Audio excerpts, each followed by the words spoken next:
بسم اللہ الرحمن الرحیم۔ السلام علیکم ورحمۃ اللہ وبرکاتہ۔ میں ایک ثانوی درجے کی طالبہ اور ٹیلی ویژن کی دل دادا تھی۔ میں اس سے ایک لمحے کو بھی جدا ہونا برداشت نہیں کرتی تھی، نہ کسی سیریل کو چھوڑتی اور نہ بچوں کے پروگرامز کو، نہ گانوں کو چھوڑتی اور نہ ڈراموں کو۔ ہاں، جب کوئی ثقافتی یا دینی پروگرام آتا تو میں تیزی سے ٹیلی ویژن بند کر دیتی۔ میں ایسا کرتی تو میری بہن مجھ سے کہتی تھی کہ تم نے ٹی وی کیوں بند کر دیا؟ جواب میں اس سے اسکول کے ہوم ورکس اور گھر کے کاموں کا بہانہ کرتی، مگر تب وہ کہتی اب تم کو ہوم ورکس یاد آئے ہیں؟ تم اس وقت کہاں تھی جب تم وہ سیریل، گانے اور گھٹیا پروگرام دیکھ رہی تھی؟ اور میرے پاس اس کا کوئی جواب نہیں ہوتا۔ میری بہن اسی طرح بالکل میرے برعکس تھی۔ جب سے ماں نے اسے نماز سکھا دی تھی وہ بغیر کسی عذر کے اسے کبھی ترک نہ کرتی، جبکہ میں کبھی اس کی یعنی نماز کی حفاظت نہیں کرتی، بلکہ ہفتے میں صرف 1 یا 2 مرتبہ نماز پڑھ لیتی۔ میری بہن ٹیلی ویژن سے حت الامکان بچتی۔ اس کی بہت سی نیک اور صالح سہیلیاں تھیں جو نیک کاموں میں اس کا تعاون کرتی تھیں۔ وہ مجھ سے بھی ہمیشہ اللہ کی تذکیر کرتی تھی، مگر اس سے میرے کبر و عناد میں اضافہ ہی ہوتا تھا۔ میری ٹیلی ویژن بینی روز بروز بڑھتی ہی جا رہی تھی۔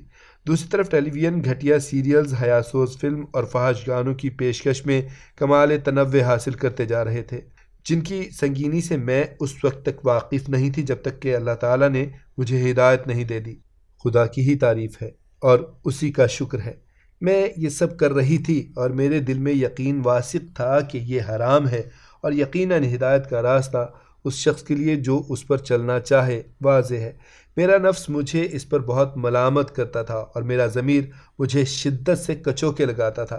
یہ معاملہ ٹی وی بینی وغیرہ صرف ارتکاب گناہ پر ہی منحصر نہیں تھا، بلکہ ترک فرائض کا اقدام بھی کرواتا تھا۔ ملامت نفس کی وجہ سے میں ہمیشہ تنہائی سے بچتی تھی، حتیٰ کہ سونے یا آرام کے لیے جاتے وقت میں کسی کتاب سے شغل کرتی اور اس طرح ملامت نفس کو کوئی موقع نہیں دیتی۔ میں اسی حال میں 5 سال رہی، یہاں تک کہ وہ دن آ گیا جس کو اللہ تعالیٰ نے میری ہدایت کے لیے چن رکھا تھا۔ ہم 6 ماہی امتحان کی چھٹی گزار رہے تھے۔ میری بہن نے پلان بنایا کہ وہ ایک اسلامی تنظیم کے حفظ قرآن مع درس قرآن کے پروگرام سے متعلق ہو جائے۔ اس نے مجھے پیشکش کی کہ میں بھی اس کے ساتھ چلوں۔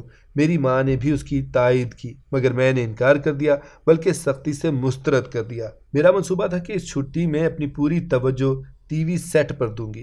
وقال شاعر، جس کا ترجمہ ہے قرآن کی محبت اور خوش الحان گانوں کی محبت ایک دل میں اکٹھی نہیں ہو سکتی۔ میرے والد آئے تو میں نے اس پورے واقعے کی ان سے شکایت کی۔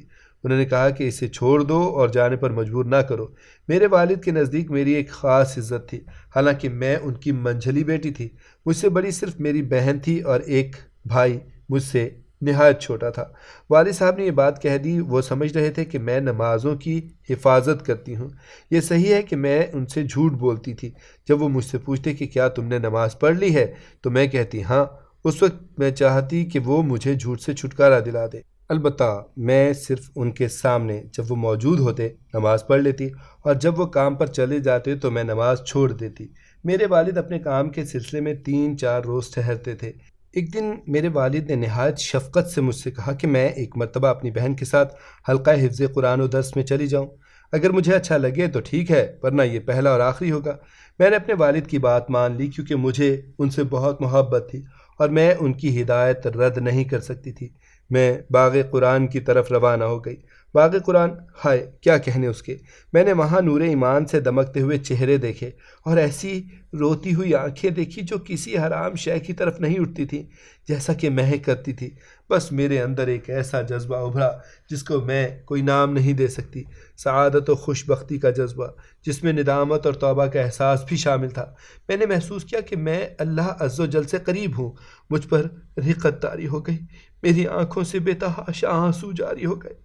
میرے یہ آنسو میرے ان اوقات پر تھے جن کو میں نے رضائے الہی کے خلاف ٹیلی ویژن سکرین کے سامنے اور اپنی بد خلق سہیلیوں کے ساتھ لغویات کی محفلوں میں گزار دیا تھا۔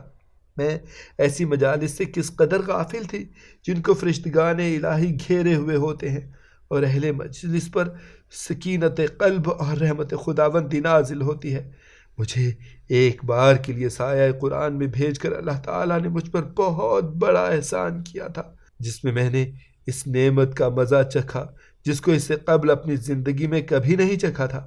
سایہ قرآن میں میں نے اپنی زندگی اثبات نفس، طمانیت قلب اور انشراح ضمیر کے ساتھ گزاری، اور میں اس یقین واثق کو پہنچ گئی کہ اس زمین کے لیے صلاح نہیں، اس انسانیت کو راحت نہیں، اور اس انسان کو سکینت نہیں، اور نہ ہی برکت و پاکیزگی ہے سوائے رجوع اللہ، یعنی اللہ کی طرف لوٹنے میں۔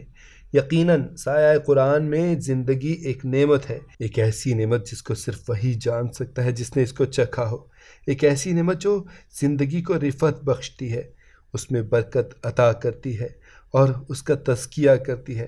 واقعی قرآن کے سائے میں زندگی کتنی خوشگوار ہے۔ ہاں، اللہ عز و جل نے مجھے ہدایت دی، جبکہ اس سے قبل میں اس کا سامنا اس کی نافرمانی سے کرتی تھی اور اس کی مرضی پر اپنی مرضی کو ترجیح دیتی تھی، اور آج یقیناً وہ باعظمت و بابرکت ہے۔ مجھے شیطان نفس کسی ایسے کام پر نہیں ابھار سکتا جو رضائے الہی کے برعکس ہو۔ مختصراً یہ کہ میں غافل تھی اور اللہ تعالیٰ نے بذریعہ قرآن مجھے جگا دیا۔